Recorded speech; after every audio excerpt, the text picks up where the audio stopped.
Good evening, Board of Directors, Superintendent Larios, staff, and guests. Thank you for joining us this evening for our December regular board meeting today. It is 5:45 p.m. I now call this meeting to order. Please join me for the Pledge of Allegiance.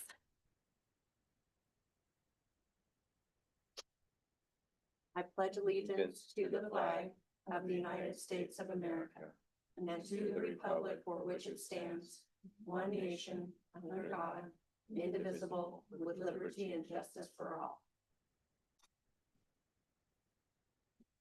We have our agenda today in front of us. Do we have any amendments or any questions? If not, do I have a motion to adopt the agenda as presented? I move to adopt the agenda as presented. I'll second. All in favor of adopting the agenda as presented, please say aye. Aye. Opposed, same sign. Motion carries with a 5-0 vote. We now have an agenda. At this time, we'd like to invite our schools to present their recognition. We will begin with Washington Elementary.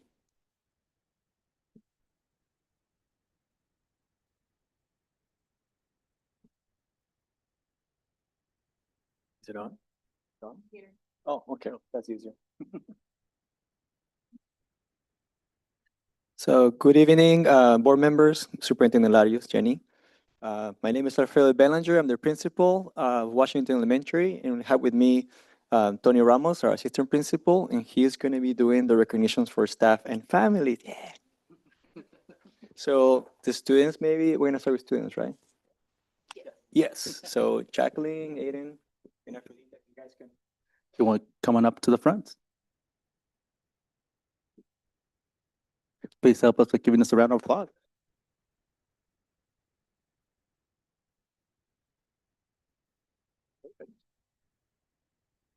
Okay. Board will be doing this in Spanish for families. Okay. Okay, vamos a empezar con Jacqueline. Okay.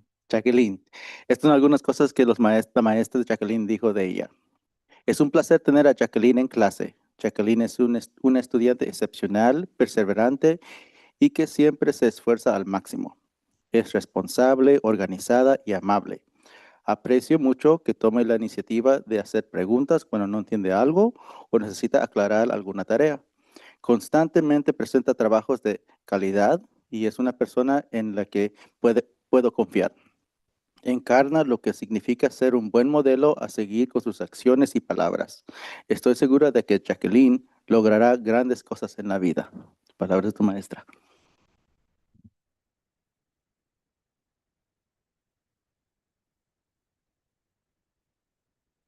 Siguiente es Afrodita. Estas son maestras de tu maestra. Palabras de tu maestra. Me siento muy afortunada y orgullosa de tener a Afrodita como alumna. Constantemente demuestra una sincera preocupación por todos a su alrededor y siempre se esfuerza a lo máximo, incluso cuando nadie la ve. Muestra una integridad, responsabilidad y admirable, a menudo cuidando a su hermano pequeño y apoyando a sus compañeros con amabilidad y madurez. Realmente necesitamos más personas como ella en el mundo. Aplauso, por favor.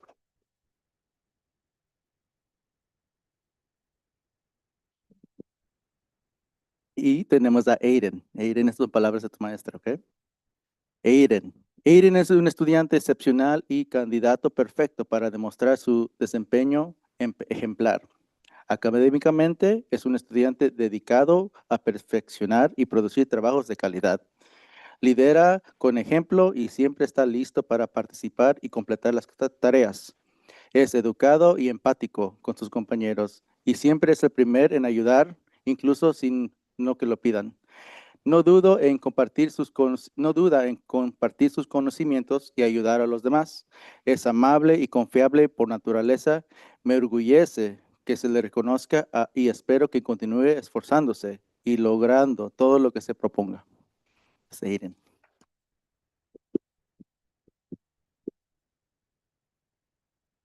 One more thing that is really important about, these three students is that they are the example role models, for Washington students. They're fifth graders. All three of them, as of Monday, I guess, to check, have perfect attendance. And all three of them had met the language arts assessment and in Spanish too. So they have proficiency in both languages, Spanish and English, and perfect attendance. So they're great role models to follow.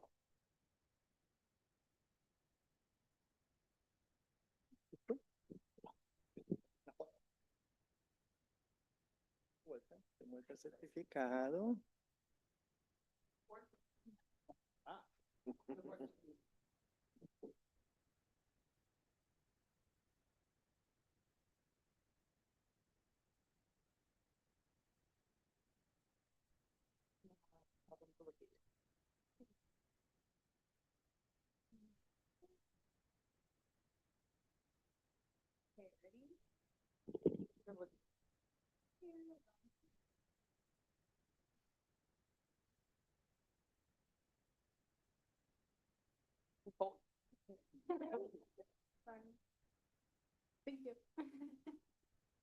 Thank you, students. Okay, now we're moving on to staff. So Ms. Leon and Ms. Tapia, can you please come forward?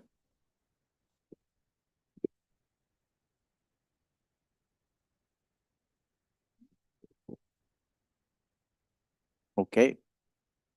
I have the pleasure of sharing some words from your colleagues and friends at Washington. So let's start with Griselda. So your colleagues and staff members say this. Griselda is an inspirational and positive presence in our school community, bringing kindness, patience, and genuine love for students into everything she does. What stands out most about Griselda is her willingness to go above and beyond, whether it's stepping in to help us with a student who is struggling, offering support to a colleague, or bringing positivity into a tough moment. She always leads with compassion. Her dedication, courage, and gentle leadership make her not only an exceptional educator, but also a cherished friend and colleague. Washington is truly a better place because of her warmth, her work ethic, and the heart she brings to our school every single day. We are honored to recognize and celebrate Griselda for being such a powerful, positive influence on all of us. Griselda.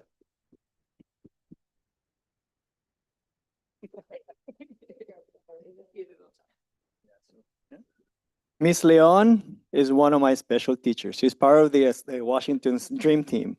And she's one of those teachers that is always so proud of the progress her students are making. So she's coming to my office all the time to share and compare, like, look how much, kids got grown, like, from last time to this time. And she's so proud about it. So she's also another role model, that we all should follow. So thank you, Miss Leon, for being so awesome. Okay, Diana. Diana has been doing an outstanding job supporting and connecting families with our school. Her flexibility, willingness to help, caring personality have made a meaningful impact in our community, and we are truly grateful to have her on our team. Thank you, Dianita, for being such a warm, friendly soul. We see and appreciate all the hard work you pour into our school and our families, including the extra hours that you dedicate to events and the way you make everything run so effortlessly. Your presence makes others want to jump in and help. And we are lucky to have you with us. Though she technically is only with us one day a week, in reality, Diana has become essential to our family outreach work. She has played a huge role in planning and running our family events, bringing organization, heart, and dedication from day one. She shows up to every single event and helps make each one better than the last. Diana is truly amazing, a joy to work with, and we appreciate her more than words can express.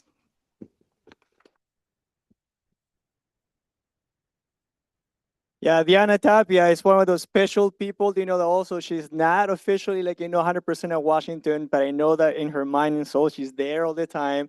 She keeps me in my toes and has made our parent events always very successful, and she's so organized, and we appreciate you so much, for doing what you do at Washington. So thank you, Diana.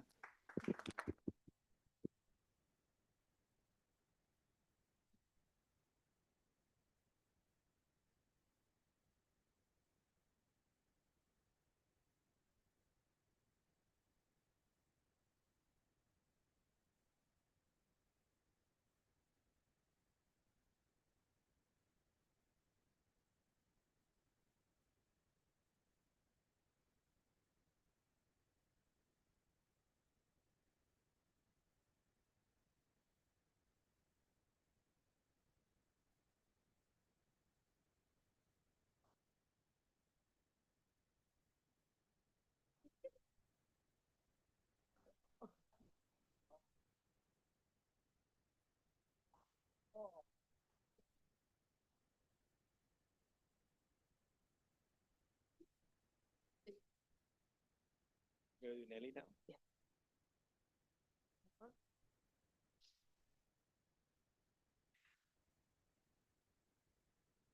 Next, we will have Nellie Muir do their presentation.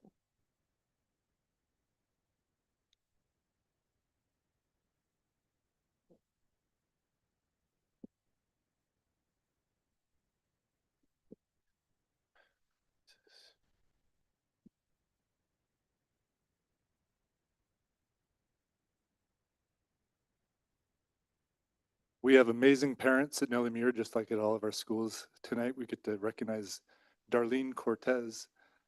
Darlene has 3 children, 2 who attend Nellie Muir. She's been involved at Nellie since 2018, serving on our site council and with Friends of Nellie. She loves to provide things for staff, such as treats and baked items, as well as an ice cream truck the last day of school last year. And recently, she helped organize our family Friendsgiving, which was a great family event. When we asked Darlene what she appreciates about Nellie Muir, she said, "I always feel like we do more than we have to for every student. We get involved and we're connected, and we unite around each student in a supportive way. It's a place where different cultures can come together to make events happen, and we all make it special for our students and families." Darlene Cortez.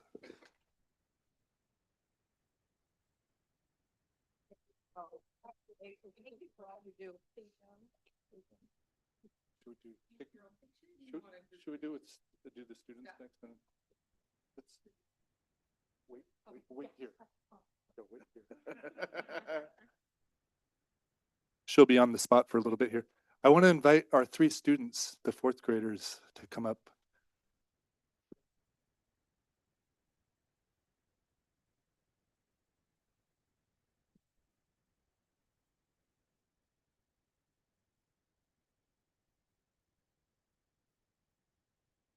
First, we have Kadus Gebra Mariam. Kadus is a 4th grader in Miss Dina Cola's class. His teacher says that he loves learning new things. He's so brilliant already, yet he wants to keep growing. He especially loves challenges, and he seems to want to solve every problem. He's a strong leader, and students look up to him, and he helps create a class where learning is valued. He's also a tag student and part of our choir. When we asked him about Nellie Muir, he said, "I like math and specials, especially PE and library. I like multiplication and multi-step story problems because it takes a bit of thinking to solve them. I like the kind teachers and staff in the big school building." Kadus.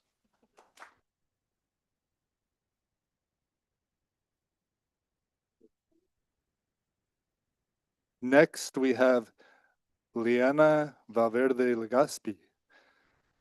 Liana also is a 4th grader in Miss Solano's dual language class. She is very bubbly, always includes others, and is very responsible with getting her homework done each week. She's a fast learner, enjoys reading out loud, is a strong math thinker, and willing to share her ideas. She's part of OBOB and our student council this year, and she helps as a leader in many ways. When we asked Leanna about Nellie, she said, "I like the library because I like to read a lot of books. And they have a lot of different books to read there. I like my teachers because they make learning fun and they make it easier and they ask good questions." Leanna.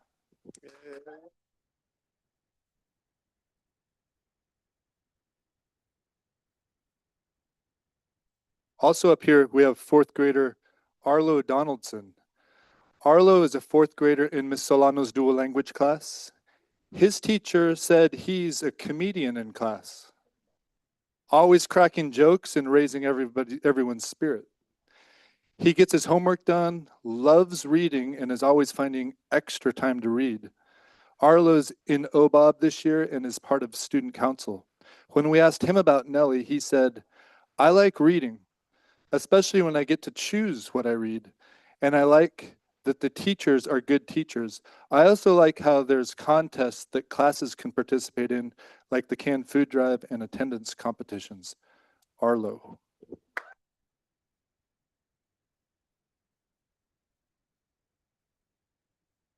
Now we get our picture taken.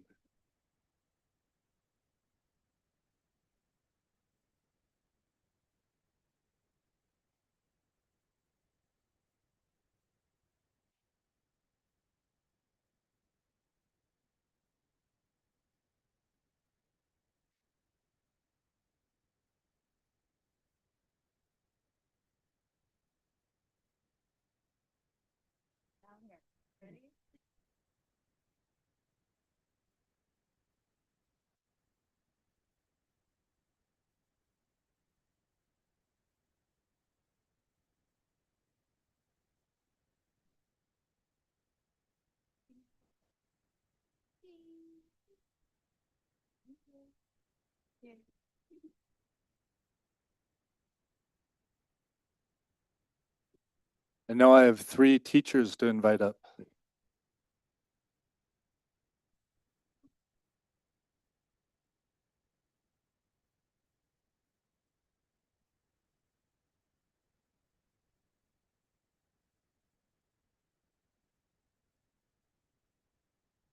Juan Olazaran.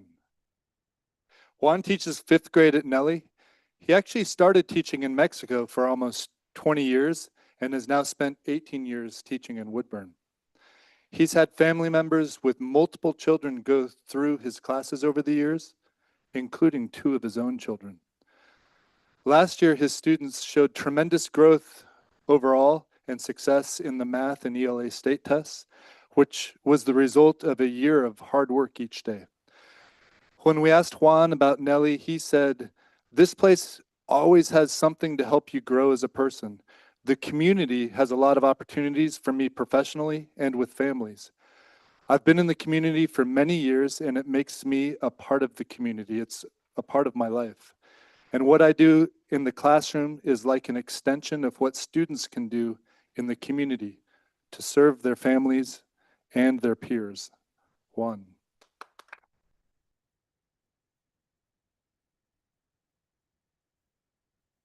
Next is Estefania Hernandez. Estefania is a 1st grade dual language teacher this year. She taught 3rd grade the past 2 years, and last year her students had the highest achievement rate in math and reading for her grade level. Miss Hernandez brings her instructional expertise now to help her 1st graders make strong progress and thrive in their classroom community. Estefania said she was inspired to become a teacher to give something back to her dad, who left his own dreams so that his children could realize their dreams. About Nellie Muir, she said, "I like how you can come every day and can see how you're making a difference with students, whether it's writing their name, being someone they can relate to, or by helping them discover their love for learning." Estefania.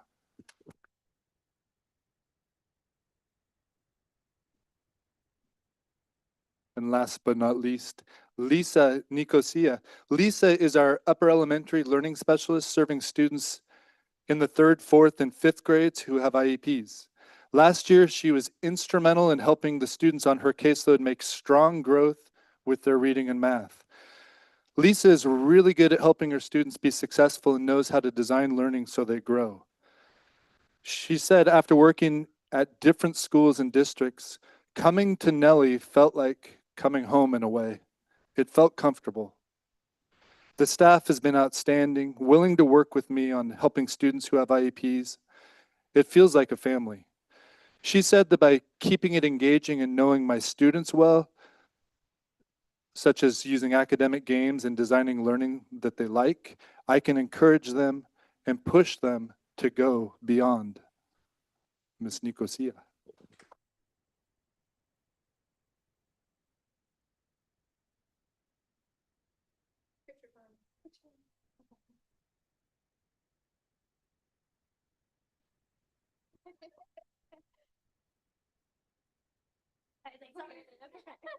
I go first.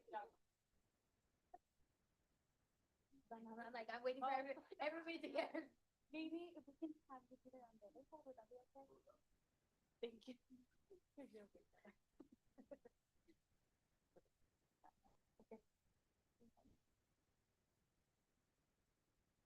Okay, now here.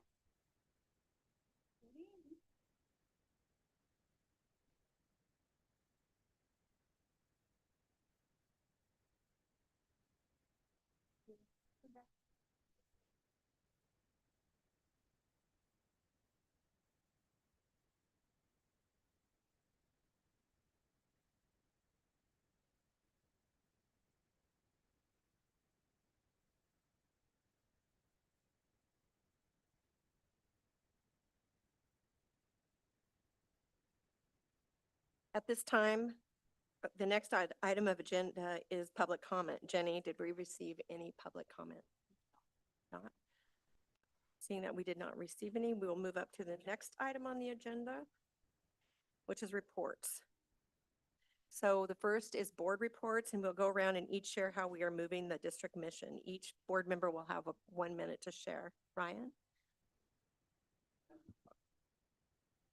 En este momento ya las familias los niños si te quieren quedar aquí para esta parte pues no lo pueden hacer, pero si te quedan en la casa es el momento preciso para poder hacerlo. Muchas gracias por haber venido esta tarde y compartir con nosotros.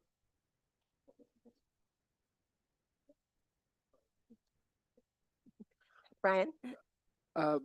Mainly my focus was just on being prepared for the meeting. Annabelle? So I'll be, well, I guess this is kind of forward since it'll probably be later when we meet again, but later this week, I'll be attending the Nellie Mueller in Washington site tours. On Thursday. Yes. What did I say? Tomorrow? No. Later this week. And then I've attended the parent club meeting for French Prairie Middle School and also the dual language advisory committee meeting. Well, I've been absent for the past 2 months, focused on family. My dearest and favorite uncle passed away, and then my niece got married, and my best friend's daughter got married, and my daughter got engaged. So I have been extremely involved with that. I have not been involved with any school activities, but I did get reeled in to be the Woodburn captain for the no tax petition. So unfortunately, that also got me to be extremely involved in the community, but not in the school district. So thank you for your patience, and I am back here full on and gonna be attending until the next wedding in January, which I will be taking another time off, unfortunately. So again, that's what I have to report. Last week, I got the opportunity to sit down with Director Bishop and Superintendent Larios to get a refresher on Finance 101 and prepare for those conversations that are going to be coming up. And I would encourage my colleagues to make some time because it was very, learned a lot through that. So thank you. I had the opportunity to attend a presentation by Lincoln Librarian on Battle of the Books. And that was very informative, and it's a great program that I fully support. So she did a great job. And also this week, I get to participate in Shop with a Cop and a fireman wrapping gifts. So I'm looking forward to that.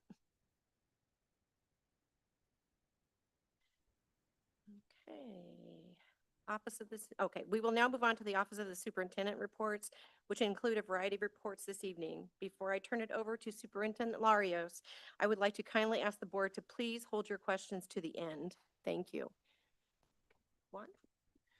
Yeah, so first we're going to invite up our administrators from Washington Elementary School, Principal Alfredo Bellinger and Assistant Principal Antonio Ramos, to hear about the work that they're doing to move our mission forward and give the board a preview of what you can expect to see when we do the school visits on Thursday. So welcome, Mr. Bellinger and Mr. Ramos.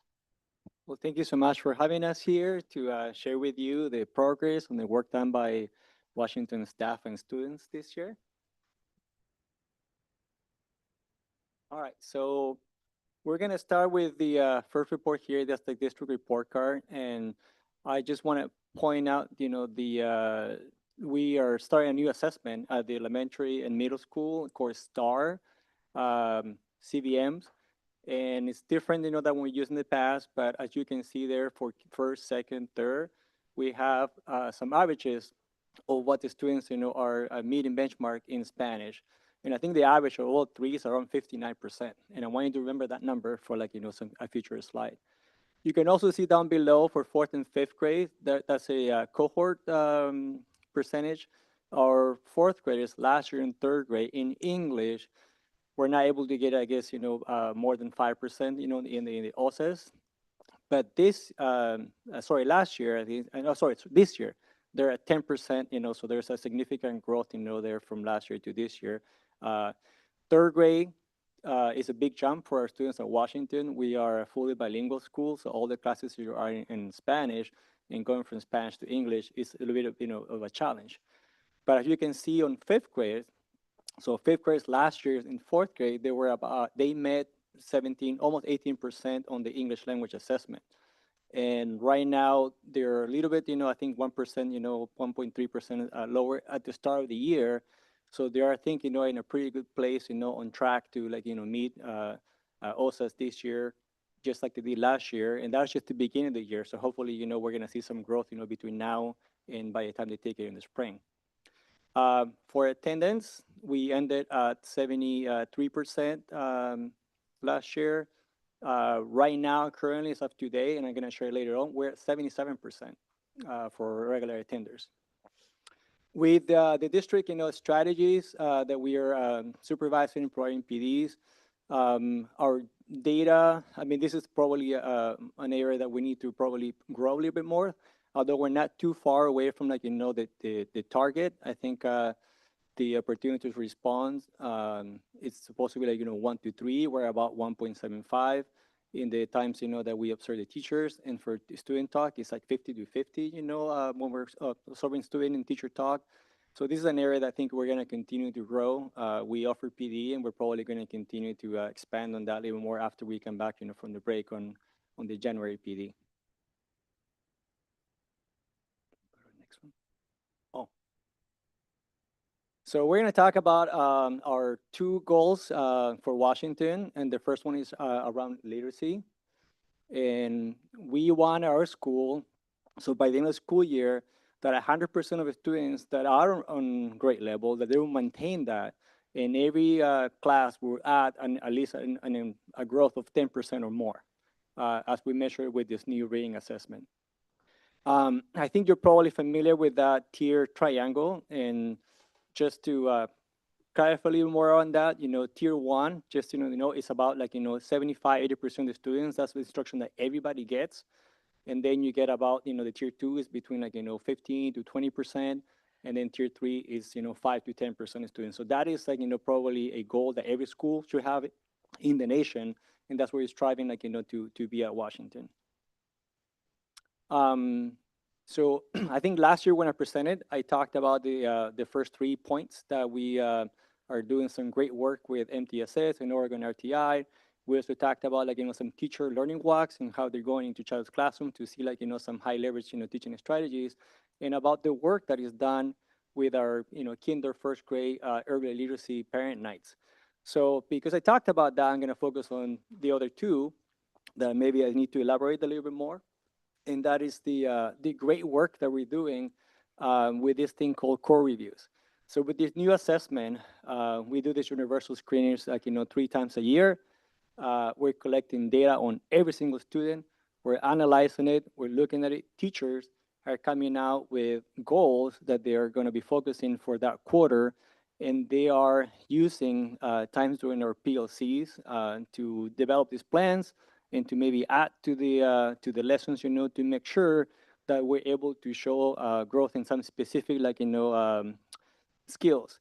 So for example, fifth graders might be working on fluency as a goal, that they have established, and maybe kindergarten is working on phonics and phonological awareness. And they're using that time to work as a team, like I said, to enhance that instruction to make sure that we are going to see progress. So we're excited to see what's going to come out of the winter universal screening assessment and see if there's growth showing. in that specific goal that they're working on. And then also with the new assessment, we are super excited about the work around reading interventions, and that is going to, affect the 20% of, your students. We were able to identify kiddos that need additional supports. So they might have, some gaps in their literacy skills, and we are addressing those during these reading interventions. So with that information, we have at Washington right now 52 reading groups, which is pretty incredible because we are servicing 205 students. Half of our kiddos are actually receiving reading instruction, reading interventions. With that being said, not everybody, needs to know that reading intervention, but because we have all hands on deck, this is, teacher, our classified staff, our assistants, our reading specialists in our special ed department, we're all working in collaboration to have these flexible reading intervention groups. And we are going to right now go into like a process, to like analyze the progress on the student, but the preliminary data that we're seeing that there is a lot of growth, from all of our students. And we are excited because I think, it's going to help us, add more kiddos into that tier 1 level of instruction. As you saw on the report card, we are, I think on average, we're at 59%, of students meeting grade level reading standards. So with this, I think, that's gonna, take us, probably to a higher level of proficiency. And this is, I think, is a testament to the work that our teachers are doing at Washington. So we completely revamped as a school district the way we are teaching literacy with the new structure that came with Oregon RTI, and everybody got educated in science and reading, and the way that we're doing reading instruction, our core instruction and interventions. And as you can see, if you can click on the next two times, yeah. Although we are not showing proficiency in state assessments, yet, we are making, I think, pretty big leaps, into getting there. As you can see, we are all, about level 3 for growth in not just in literacy, but also in math. And I think, that's kind of like the impact of, focusing on literacy that has actually in math instruction as well. And so if you see, like, the very first one, it says, all students at Washington, that's all categories, below. We are at level 4 in growth for those two areas. So I believe that what we're doing, it's making a difference, for our kiddos, and we're gonna get there eventually, but it's been a lot of like, work, from everybody. Last year in the English language arts assessment, we had a 5% growth. The goal for literacy, as you saw before, is 10%. So we're hoping that we can get close to, have at least a 10% growth across, like, all grade levels. The second goal that we have for Washington, of course, is attendance. And the way the goal is written is that we want 100% of our classrooms to maintain regular attendance of 77% or above. And that goal that we have at Washington is I guess, more ambitious than the one, given by the state. I think it's 61%, and the ones for our district might be 64%. Don't quote me on that one. But we believe that we can hit, 74% at the end of the school year, with the intent that over 3 years, we're gonna go to pre-pandemic, attendance rates. With that being said, we are gonna have some challenges, with everything that's going on in the community, and we're trying to do the best, we can to address, the impact that is having in some of our families and students. But so far, we are thinking of having good attendance from kiddos, and also like to our afternoon events from parents. We, like I said, last year, we talked about, like, the work that we do with our small but mighty attendance committee. We focus on recognitions and incentives for class, students, teachers, and we do assemblies that kiddos, love. And I think all that, keeps, the importance of attendance in the forefront for everybody. The focus that we have this year for attendance is following our district attendance protocol. There are multiple steps that we're trying to follow to support our families who have attendance issues. And then also we're Thank you. focusing on, Thank you. You're out of time, Alfredo. Sorry, but you got to the end. okay. And I think everyone had a chance to look at it. So does the board have any questions? Brian? So you mentioned the beginning of the year, we were at, or at the very end of the 24-25 year, we're at 17.9. Where were we at the beginning of that year? What was the growth to get to that 17.9? I don't have that data in front of me. I can probably try to find out for you. It was a different assessment that we had called Oh, okay. MAP, Yeah, okay. but I can look understand that up now. and then share it with you. Because it would just be nice to know what we expect to grow from the 16.6 number and see it. That'd help us at least project. Yeah. So, I mean, I don't know specifically for that cohort, but as you can see, when the kiddos transition into English, in third grade, we don't have a good start. But I think, our teachers do an amazing job, with teaching English and bridging strategies so that they can catch up and get, those percentages a little bit higher. Now, the tier-based system, is that based on STARS assessments? No, the tier approach, the triangle is something that schools use for everything. So we use it for attendance, we use it for behavior, we use it for academics.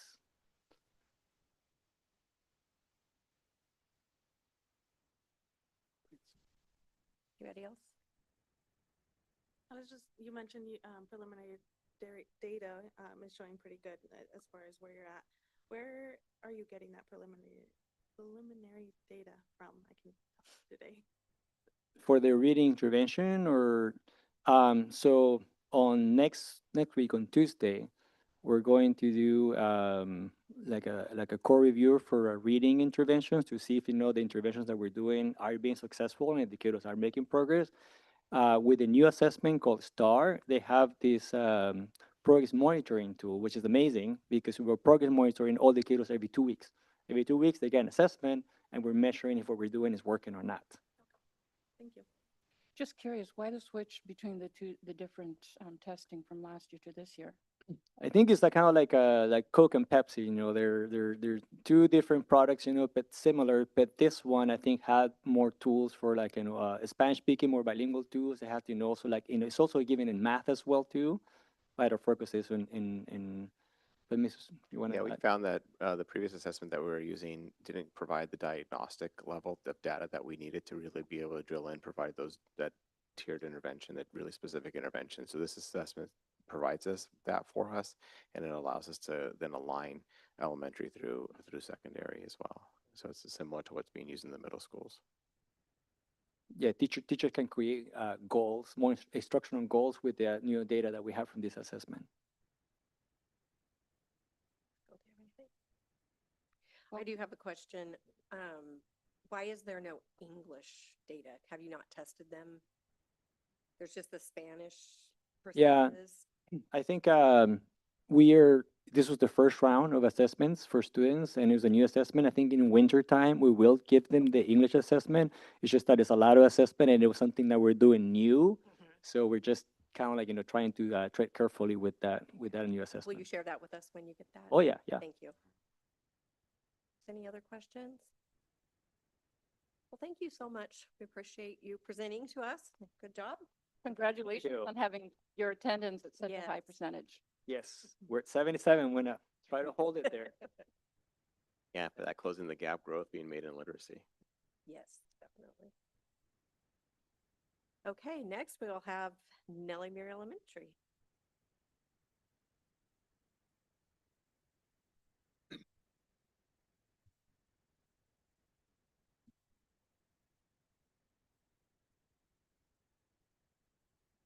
Good evening. Thanks for having me here. Alejandra Mateos, her son is graduating from a program in Bend tomorrow. So I know she'd like to be here, but wasn't able to, but she did contribute to what we have here. So I'm the new principal at Nellie Muir, and it's a great community. I'm really excited to be there and build on the successes from the past, and also do some growing in certain ways. And as we move forward, you're going to hear a lot of through lines that are similar to Washington in terms of program approaches, strategies, and so forth. You might see a little bit different data, but our schools are far more alike than they are different. The first report that I have up there, if you look closely, there might be some slightly different percentages than you're seeing at Washington, but this is beginning of the year baseline data. Where you see English percentages and Spanish percentages, we only tested students in their instructional language in the fall. So that 34% in first grade represents actually probably 20 students. And then the 56% in first grade represents the other 3 classes, which is about 65, 70 students. And so you'll see that all the way through. When we get to the winter window, we're going to test all students in both languages, so English and Spanish both. So our what that shows is students that are at grade level at that point, according to the STAR test. And so it doesn't necessarily match up with the MAP assessment that we were using before. And so I think it's exciting to see those percentages, and there's also some wonderings about that. But the key thing is we get to use this data for diagnostic purposes to know what students are ready to learn. You can see, though, the 4th and 5th grade, you can see that 4th graders currently, at the beginning of the year, they tested at 20.5% were at grade level. And last year, when they were 4th graders, the state test, 10% tested at grade level at the end of the year. And you can see 5th graders, 19%, whereas last year that only 7% were proficient. So we're hoping that that holds, but we still have some questions. We're figuring that out, and not just assuming. And then you can see the attendance rate there. I'll talk more about that, though, in a bit. Similar to Washington, we have a lot of, our goal is to, like the district goal, we want to make sure that at least 24% of our students in the 3rd, 4th, and 5th grade are at grade level with their reading. You can see that last year we had 11% of our 3rd graders were, actually that might be 3rd, 4th, and 5th, 11%, which was down 5% from the year before. So we're looking to try to recapture that rate that we were at before and build on it to be at least 24%. That's our goal. We're looking pretty closely at the data through that STAR assessment that Alfredo talked about, doing core review where our teachers are looking closely at individual students and what groups are ready to learn next and what they need to do in small group instruction, what they're doing whole group, and really that focus on phonics and word work in addition to reading skills. We continue with the science of reading work that is happening at all of our schools and building on that. And then with the core review and science of reading work combined, we use that to help our teachers with their practices that they're collaborating on together in their professional learning communities. So those are all components of our program there. The next slide. If you look there, we don't have quite as many things, areas there in the growth category as we would like, and that's something that we're working toward. You can see there's the ELA change and ELA achievement. Our achievement across the board is level 1. What we really have control over this year is change from last year to this year. You can see that there is last year's data, the change over time. And the interesting thing is we are a targeted support and improvement school because of 2 categories. One of them is students experiencing poverty, and the other is students with disabilities. And I had Lisa Nicosia up here because we were celebrating that our students on IEPs were at a level 3 growth last year, so their achievement wasn't so high, but they're making strong growth. And again, that's what we have control over in the moment. So we're working toward those. And with that lens of thinking about students with disabilities, we're engaging in unit planning actually this week on Thursday and Friday. Our teachers are meeting together to do unit planning, but with a lens on focusing on students with disabilities and that universal design and how to help all of our students grow and having high expectations for all students. Next slide there is we're using modules of professional development across the district, and you would see this in all schools. So the first one in the upper left shows a percentage of classrooms that had school-wide expectations in place early on. We now have all of them there. You'll see the next one to the right is that focus on behavior-specific praise, where we're aiming for a 5-to-1 ratio. And it doesn't necessarily start there. We give the PD and it grows toward it as teachers know to do that, and we are looking for that. And then also the next one is opportunities to respond is something, but doing PD and then following it with real-time data where we go into classrooms and we're leaving specific individual information with teachers so they know what we saw. And then we also do whole staff. So this is a look at whole staff, and then you can see the student to teacher ratio of data. And then our attendance rate last year, we were at 72.3% of our students attended 90% or more of the school days.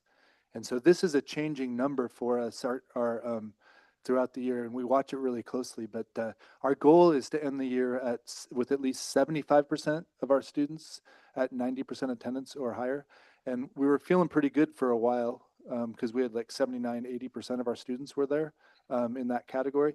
And then we just recently dropped, it says 76 there, but since the report it's at 75. And there's some factors in the community that are affecting that a little bit. Nevertheless, we have a January attendance challenge that we're going to try to have perfect attendance, and we've let students know in advance. It's really a matter of oftentimes having 2 more students in any given class attend 1 more day over the month.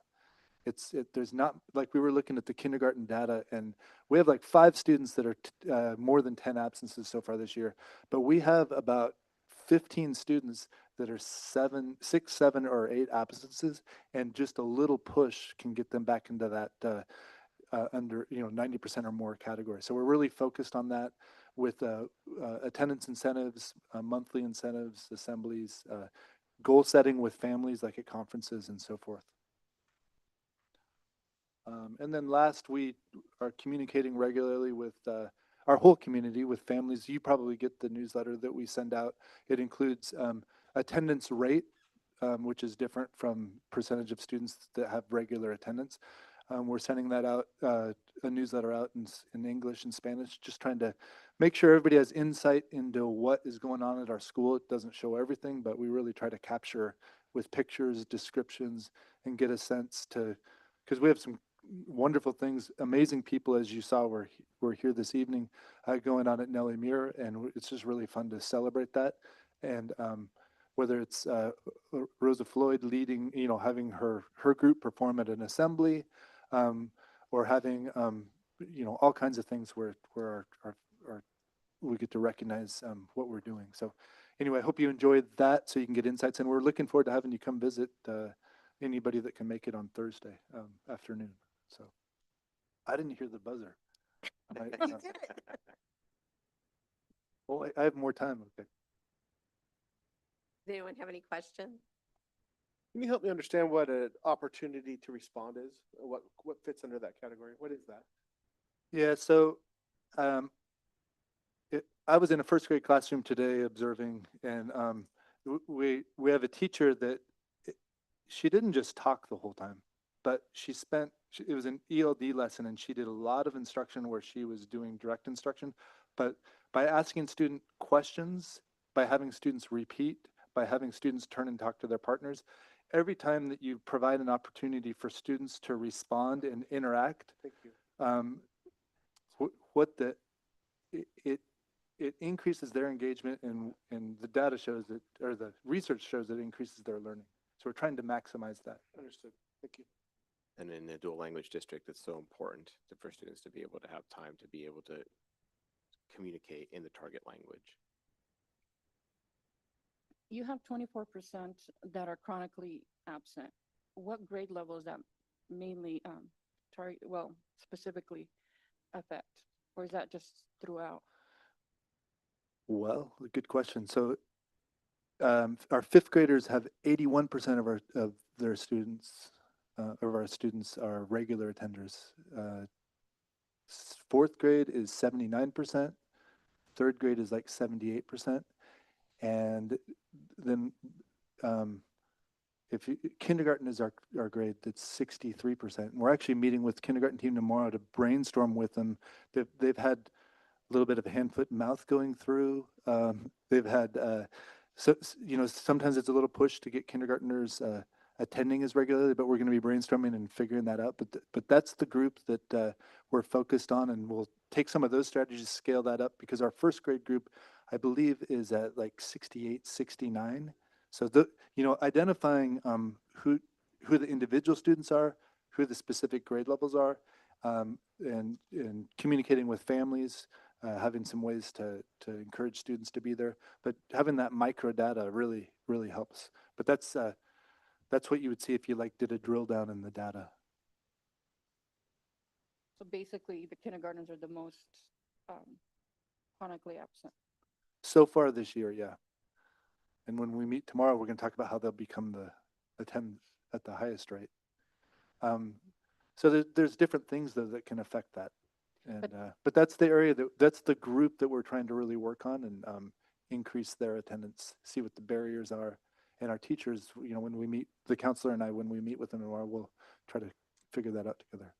But they're the beginners. They're the ones that should be at the 100% or at least at a higher level, due to the fact that if they're already starting at a weaker percentage of absence, then it's just going to be continuously chronically absent over the years. Typically. That it's a high priority, I completely agree, and that's why we need to drill down and figure that out. So it's are there any consideration of how to engage with the parents or the students, ways, incentives to increase that percentage? Because, for instance, if they're already at a lower level now, next year they're just going to continue on until they're into middle school and so forth. Maybe. It might happen like that. What we assume is that we have some control over, and we can impact it by strategies. And so one strategy we use is we have a weekly star chart where every day that a student is there, they get to put a star in the square by their name. And at the end of the week, they earn something, whether it's a fortune cookie or a Rice Krispie treat or something, and it really does motivate students. We did goal setting meetings with students that had difficulty with attendance at the at conferences in the fall. We have this the Chick-fil-A cards that perfect attenders earned, and we're going to pass those out actually to the students who had perfect attendance in September. We're going to pass those out next week and promote the next perfect attendance in January. So we're going to do some things. We're actually doing all these things in different ways, but those are some of the current things we're working on. But you're right, it's a grade level we really need to work on in some ways that are different from all the other things that we're doing, and so that's why we're going to drill down and focus on that. Another question, of course, it's not in your presentation, but in regards to, can I ask it or? Well, yeah, go ahead. Actually, it's a topic that I think we need to consider. It's Okay, maybe a regarding future traffic agenda. safety, because with all the new developments around Nellie Mere, it's basically become more and more congested. Has there been a consideration in regards to maybe changing the traffic control so it's other people, other traffic can get through during morning and afternoon pickups and drop-offs, because it's affecting not only your parents, your staff, but also the public and surrounding residents as well. Maybe we can do that as a future agenda item because. That's what I said. I Yeah. should have. Yeah, no, and that's fine, but I don't want to put Peter on the spot because a lot of that has to do with city and not him in particular. I do have a question for you. I probably wouldn't be able to answer that anyway because this is my first year, so I've seen the congestion. But it also, we're working on managing it, and what I focus on is it's safe. The other thing I focus on is I'm aware of the timing of about how long it takes for the pickup process, like at other schools, or the drop-off process.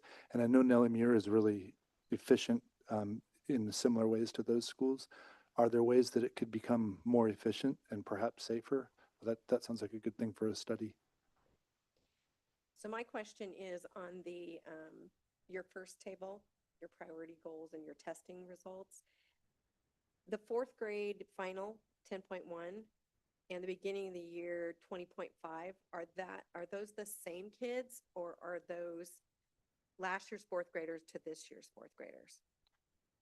And would it be It, the 10.1 to 19.1 to show that growth this way? yeah, so let me answer that with the fifth grade line, because I Okay. think, I know that our fourth graders last year, the state test at the end of the year in reading, we had 7.4% of them were proficient according to the state test. Okay. And now it's 19.1% according to the STAR Okay. assessment. So they're two different measures. They're the but same kids, though. they're trying to measure the same thing, Okay, that's but what- it is the same cohort of students Okay. aside from move-ins and move-outs. Okay, that was my question. Yeah, so that's some significant growth. That's very good. So anyway, thank you. Anybody else have anything else? With attendance at 75%, what systems are currently in place to sustain that through winter and spring term when attendance usually takes a dip? Well, we have the weekly chart that I talked about. We have a opportunity with perfect attendance in January. They can earn a hot chocolate and a movie that they'll get to do. We continue to work with families of students that are really struggling with attendance to make that connection. Our teachers, so much of it is relationship based, and so our teachers having that connection with the family and with the student. A lot of times at the elementary level, our students really do, they want to go, they'd like to be there, especially if they have that great connection with the teacher. And so it's working on a whole lot of factors, but there's those are the main ones, the incentives, the relationships, monitoring it closely, and then having some celebrations as well. But if you came, I know you're coming at like noon on Thursday. If you happen to, if you were there at like 8 in the morning with our third, fourth, and fifth graders at our little community time for all of them, we're going to launch that January attendance challenge to try to get perfect attendance from as many students as possible in the month of January. The September Chick-fil-A one, nobody knew about that in advance, but we still had about 240 students with perfect attendance. So we're hoping that gives us a goal to try to top that in January. I don't want to take up all your time, but if you have more questions. Oh, I think we're good. Thank you so much, Peter. We appreciate your report. Thank you all. Thank you, Peter. Last, we have our financial report from the business office. I'd like to invite Director Bishop to present. Again, as Did I miss oh something? yeah. Did I miss something? Can we go back to it? Well, as Director Bishop is making her way down, I do want to just take an opportunity to make an announcement. It is on the agenda that January is School Board Appreciation Month. So I just want to make that public to the community and give everybody a folks to start thinking about like how do we want to step forward and appreciate our board in January. So we'll have some items and we'll have some thinking that we'll bring forward for the board in January. But I wanted to make that announcement to the community as well. Like, hey, get ready. We'll be recognizing our board in January. And thank you, Director Bishop, for joining us tonight and presenting those financial reports. And the board, I hope you noticed that in your packet, the report looks a little bit different tonight. Taking feedback that we've, and some requests that the board has asked of us, we've taken opportunity to change the financial report and provide that information that was requested. Good evening, school board. You'll see again that you have a different financial report in front of you. This will not be the entire report going forward. There'll be more This month is a little difficult as there was 1 day turnaround between the end of November and when the board report was due, a day and a half. Jenny gave me, thank you, Jenny. But that's not quite enough time for us to close our books and deliver everything that you requested. So I will own that right up front. You'll have additional information in your next report, but this is what we could gather together with some reliable data that I felt comfortable sharing this month. I want to thank Michael for letting me take almost an hour and a half of his time earlier this week, last week, to go over some financial information. So it was really great. He probably doesn't want to hear any more about school finance for the foreseeable future, but here we are. Okay. Sit down. Good talk. Okay. So again, this is your new report. I want to walk through it with you. If it's okay, if we have questions as we go, since this is new. Okay. So the first page you have is the revenue report. Again, this is just general fund for the time being. You guys did request some grant revenue that'll be coming forward in the next one. We are just talking about general fund tonight. It's broken down similarly to the prior report where you have your local sources, intermediate, state, federal, and fund balance. So you see that there. Is there any questions before we move on to the next page? Again, local sources is things like property tax revenue, things like that. Intermediate sources is pass-through money from the ESD, state school fund, federal, as it sounds. Okay, your next page is a little more of a breakdown of what falls underneath those categories. So you'll see more detail as to what each of those things are, but it is broken down a little differently. So if you look to, and I apologize, maybe I should have done a PowerPoint for this, but if you look to these numbers right here, the 1000s will indicate your local sources. Your 2000s will indicate your intermediate sources, 3000 state sources, 4000 federal sources. Okay. This report is broken up a little differently in that the top is what impacts state school fund. So what that means is as we receive more in property taxes, our state school fund will decrease in an equal manner. So those amounts, impact state school fund. That's why they're grouped together. So again, as property taxes grow, state school fund goes down. If county school funds grow, state school fund goes down. Everything underneath that does not impact state school fund. So those are all things that we could receive $1 million in miscellaneous revenue and it won't impact state school fund at all. Will we receive $1 million in miscellaneous revenue? No. But again, it won't impact state school fund. So does the breakdown kind of make sense? Okay, perfect. So again, you're seeing what the budget is, what we've received year to date, and what is projected through the end of the year. And that brings to the total estimated. The over-under budget is a little misleading. So when you see the negative amount, that means we're going to come in theoretically over the amount budgeted. So in parentheses Is a in good the thing for the improving. revenue page. Okay. So that is a little misleading, but that's how the report was set up. So I wanted to clarify that. So revenue-wise, overall, we're over where we originally budgeted, so that's a good place to be. And again, this is projected. Okay. Any revenue questions? Or this report specifically questions? So am I reading this right, that our estimated ending fund balance is about 12% of our total? Yes. Okay. Yep. Thank you. Yep. So again, ending fund balance is calculated by taking beginning fund balance, revenue that we received for the year, less any and all expenditures for the year. And that gives us our ending fund balance. So the expenses report is going to come into play here. And on the ending fund balance, there's a recommended percentage that we Between 5 and 10%.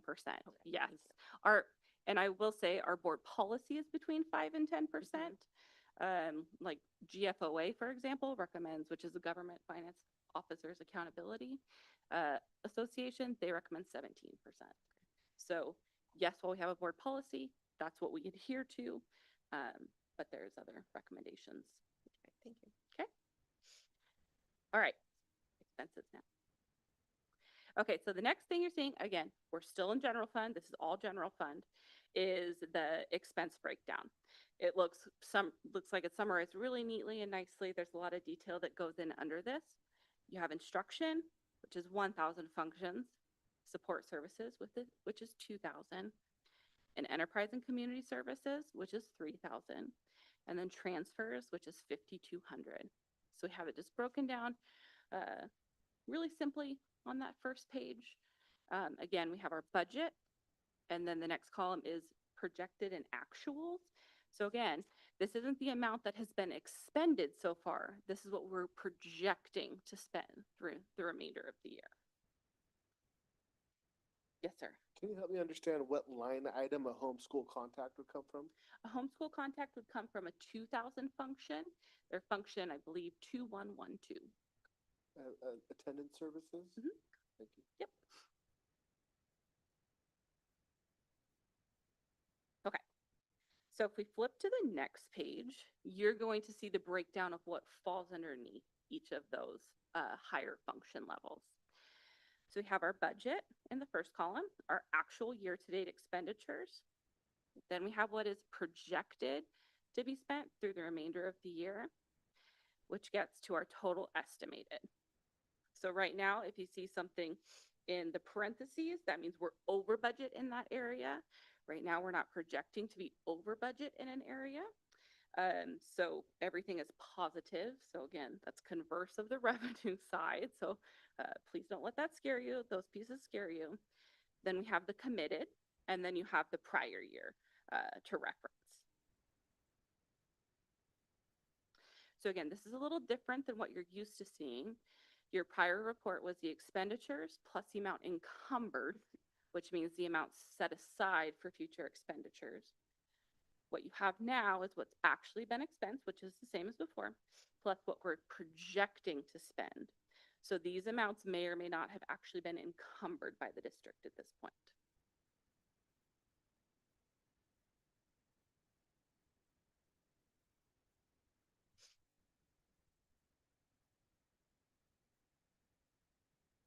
Okay, and so you'll see on page 20, at the bottom of the total requirements, that $90 million amount carries forward to page 17.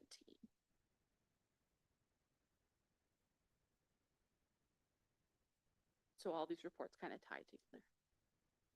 Okay, any questions about this one so far? And again, this is a quite similar format that you guys are used to seeing, so I'm sure you're comfortable reading through this. Okay, and again, the next board report, you're going to get a little more information with the grants, but again, with the quick turnaround at the end of the month, there wasn't time to prepare that and have me feel confident with the data I was presenting to you. Just quick question.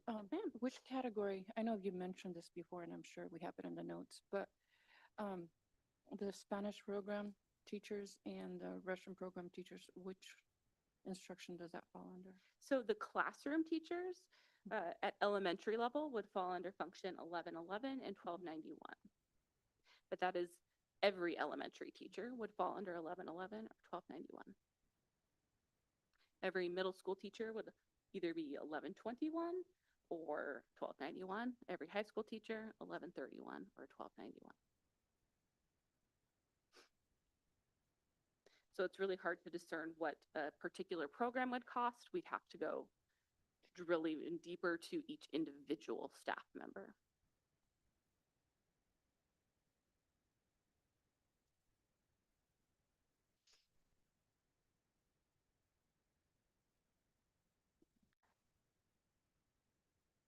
Any other questions?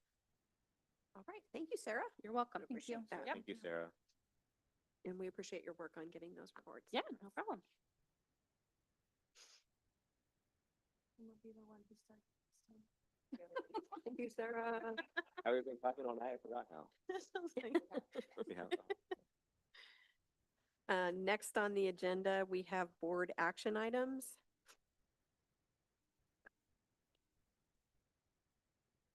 And while it's not a report, I just want to share that the board, the enrollment numbers are in there as well yes. as requested. So that information is there for the board also.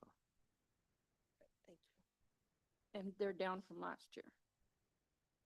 We Overall. actually have 70 more students enrolled in the district than we did at this point last year.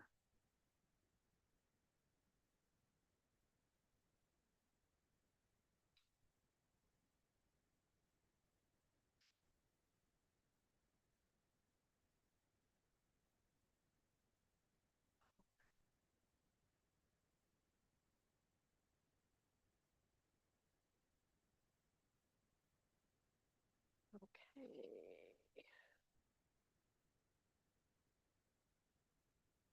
So, would accept a motion to approve the confirmation items as presented. I move to accept the confirmation items as presented. I actually have a question, so even though I didn't attend and I know I have to be here to participate. I noticed that there was an item for the Oregon State Education nomination. Yeah. Has That's that not- already been? Yeah, that was, we had to have it done by November 15th. Right. Or we had to have it turned, the Oregon School Boards Association, the election. Yeah. Yeah. Yeah, we had to have it done by last meeting. Right. And like I said, I should have been here to attend to participate, but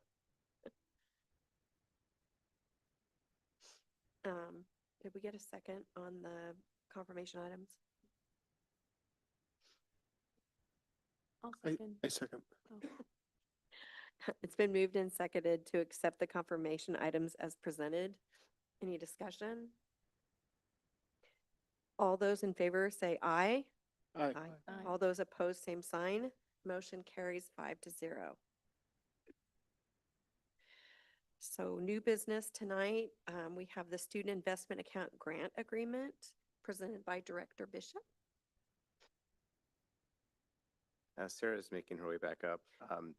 In your board packet is the grant agreement, and annually this comes to the board. You could think of this kind of as the terms and conditions for the grant. This is all part of the integrated plan. Earlier in October, we presented our progress and some of the longitudinal performance growth target data, as well as some of the benchmark indicators that we have to report onto the state. So this is like the agreement, the terms and conditions for the student investment account. Correct. So this is just for the Student Success Act or the Student Investment Account. Superintendent Larios talked about the integrated plan, which unfortunately Michael heard a lot about last week. There's several components to that. This is one component. So we report on this and the integrated plan both. Again, this is our grant agreement. You'll see the total amount of the grant listed on page number 34. Towards the back of the grant agreement, you'll see more of our longitudinal performance growth targets. I swear, Jenny just went. Still paying attention to her. You'll see the longitudinal performance growth targets. Those are set with ODE. So those have already been reviewed. That's why they're in the agreement. So really, there's not a lot that can or will be changed in this agreement. It's just us putting this out there for you to review, for the community to review as well. And this grant is for what specific? I know I was kind of reading through it, but it's generally for what area, if you can please clarify? There's a lot I that know. this grant covers. There's- So Page 49 of the board packet outlines some of those umbrellas that can be qualified expenditures under the grant, from addressing student health and wellness to class size. There's a lot of different categories that this grant can touch upon. So again, as Superintendent Larios mentioned, there's the allowable use of the grants. We put together an entire plan that we present on. We'll present again the how that plan has worked out at the end of the year, but an entire budget and plan is already put together, has been submitted to ODE for their feedback and approval. This is kind of the culmination of them saying, yes, we agree with the plan. There's community feedback that happens with that plan. The board has feedback that happens with that plan. So this is saying, yes, ODE approves the plan, you guys can move forward. Here's your agreement.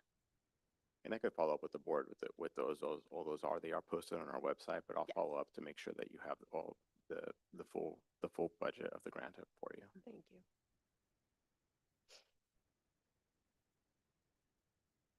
Are there any questions for Director Bishop? I'll go ahead and move to approve the student investment account grant agreement as presented. Is there a second? I second. It's been moved and seconded to approve the student investment account grant agreement as presented. Is there any discussion? Seeing none, we'll proceed to vote. All those in favor say aye. Aye. All those opposed, same sign. Motion carries 5-0. Thank you, Director Bishop. Thank you, Sarah. Or Director Bishop. Next, the board calendar. We have the following things upcoming. December 11th, we will have school visits at Washington and Nellie Muir starting at 11 a.m.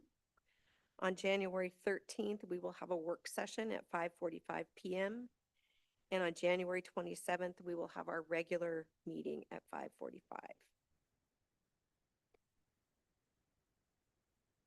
So, do we have any requests for future agenda items? Now is the time for me to mention the Nellie Muir traffic control plan or congestion plan. Got that, Jenny? Any other future agenda?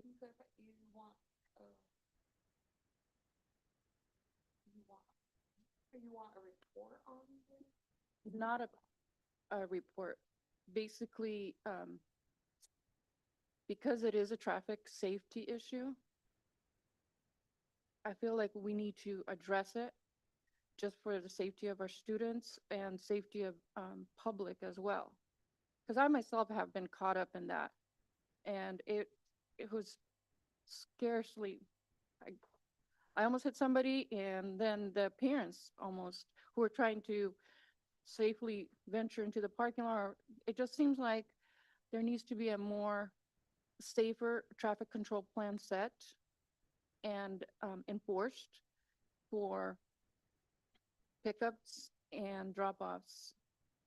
And again, like I said before, with all the new developments, it has become a lot more a tighter situation. So we need to address the fact that maybe a new traffic control plan can be enforced and recommended. We could add that to our discussion on Friday, talk about future agenda items and how maybe we could address that concern. Can I just mention something? Like, because that falls outside of the board's preview on, it's more of an operational thing, not a board decision. So based on that, if operations I don't know, have they addressed it or not? Because apparently it's still an issue and it continues to be an issue and it will continue on because Woodburn's growing and doesn't seem like it's going to slow down at all. And all those houses being built and people trying to maneuver between Valor and Heritage and Nellie Muir and then onto the freeway. It's just going to continuously cause a congestion, and it seems like we do need to address a operational traffic control safety plan. I think that's Yeah, more perhaps of a- rather than getting into the conversation tonight, Yes, what we can do is discuss this and then we could follow up with the board and what it looks like to provide the dismissal and arrival safety at the schools and provide that. We can talk about this on Friday. Right, any other future agenda items? Okay. At this time, we will recess the regular meeting for an executive session pursuant to ORS 192.66020I to review and evaluate the employment-related performance of the chief executive officer of any public body, a public officer, employee, or staff member who does not request an open hearing, and ORS 192.6602F to consider information or records that are exempt by law from public inspection.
I Oh, have other thoughts on the okay.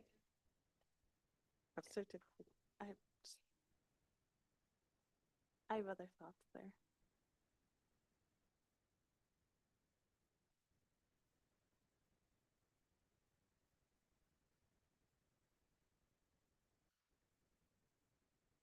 No, not looking. I know what you're doing.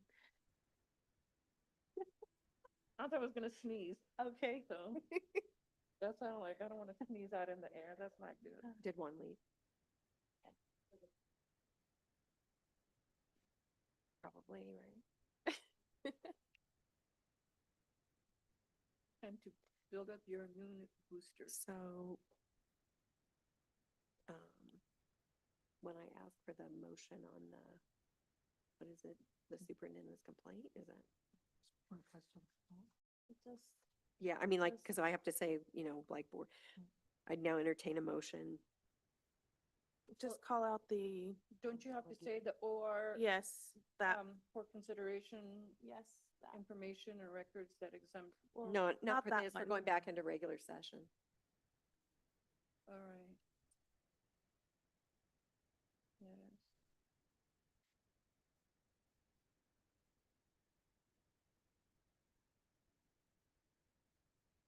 It should be Yes, that that one. one.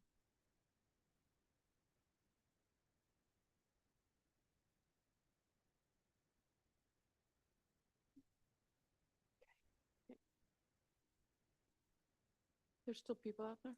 No, one very bad. Oh, I hear him.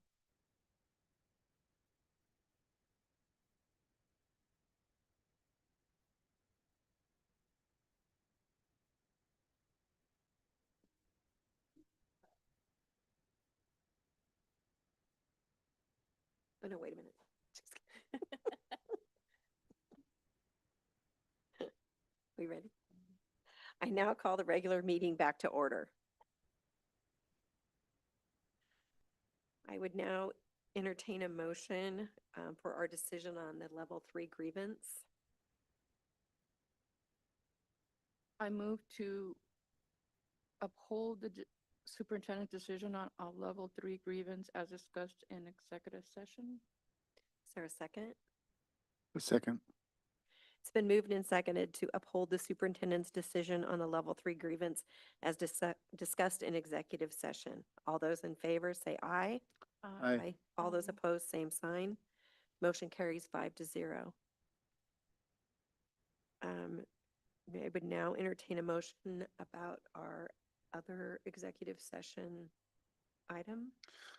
I move to delegate authority to the vice chair to draft a response to the complaint as discussed in the executive session.